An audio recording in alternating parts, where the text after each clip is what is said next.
Warren Buffett is worth around $150 billion. But here's the part almost nobody talks about: more than 99% of that fortune came after his 65th birthday. Think about that. The greatest investor alive didn't get rich because he was smarter than everyone else. He got rich because he waited longer. Right, he didn't outthink the market. He outweighted it. I've spent 50 years around markets. I've watched brilliant people with math degrees and Wall Street pedigrees, lose everything.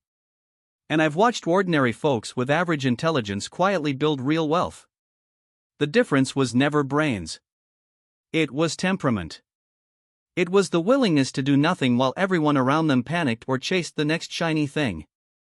And the third example I'll show you is one where the smartest investors in the room actually lost to their own customers who forgot they even owned the fund. Let me start with the most famous example in investing history. In 1988, Buffett began buying Coca-Cola. By 1994, he'd spent about $1.3 billion.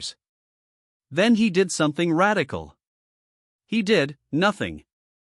He didn't trade it. He didn't take profits. He just held. Right, buy a wonderful business. Then sit on your hands. Today, that stake is worth over $25 billion. But here's the detail that stuns people. Coca-Cola now pays Berkshire more than $700 million in dividends every single year. That means every 2 years, the dividends alone pay back most of what he originally invested. He's playing with the house's money now and has been for a long time. Draw, buy great business, hold dividends, grow dividends, payback, cost, infinite return. So what made this work? Not timing. Not genius. Time. And time is the one thing every one of us has access to, but almost nobody uses it.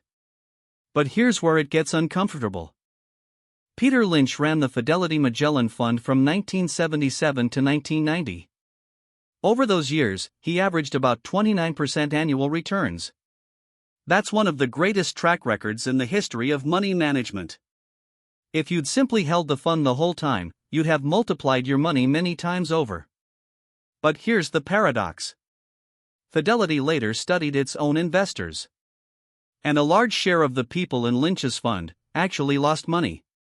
How is that even possible? Simple. They bought after the fund had a great quarter, felt scared during every dip, and sold at the bottom. Then they waited for it to feel safe again and bought back higher. Draw, fund goes up, investor buys high, fund dips, investor panics, sells low, repeat. The fund was patient. The investors were not. And that gap between what the investment returned and what the investor earned has a name. It's called the behavior gap. And it costs regular people fortunes. Which brings me to the numbers that made me rethink everything. Most people think about growth like a straight line.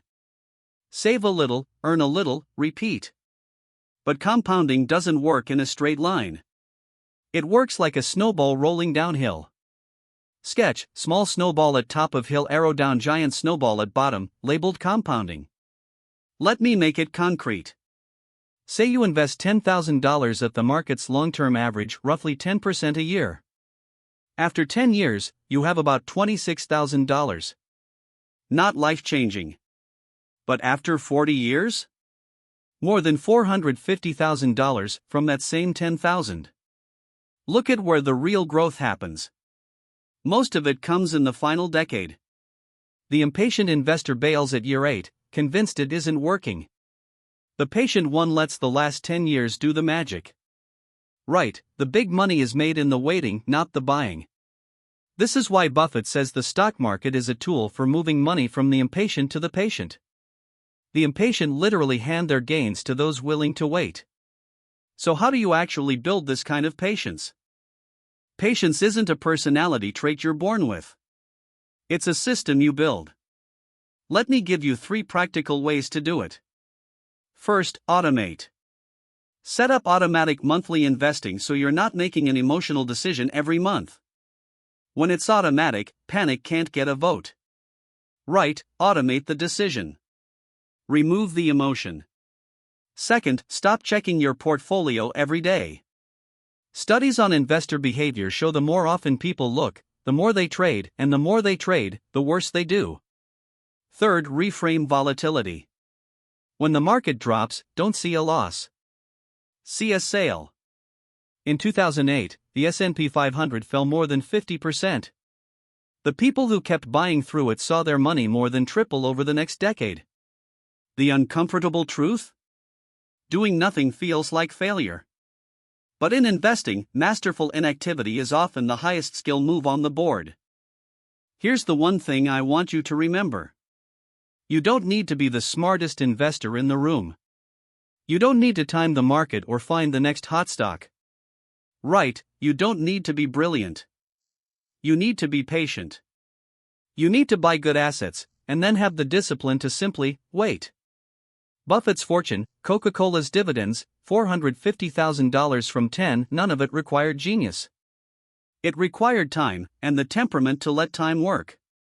Patience isn't the boring part of investing. Patience is the whole game. So let me ask you, what's one investment you've held for more than 5 years? Drop it in the comments. I read every single one. And if this changed how you think about waiting, hit subscribe. I make one video every day to help you invest wiser, not harder. Remember, this is educational content, not financial advice. Always do your own research. Tomorrow, we're tackling a question that trips up almost everyone: how much cash should you actually keep on the sidelines? See you then.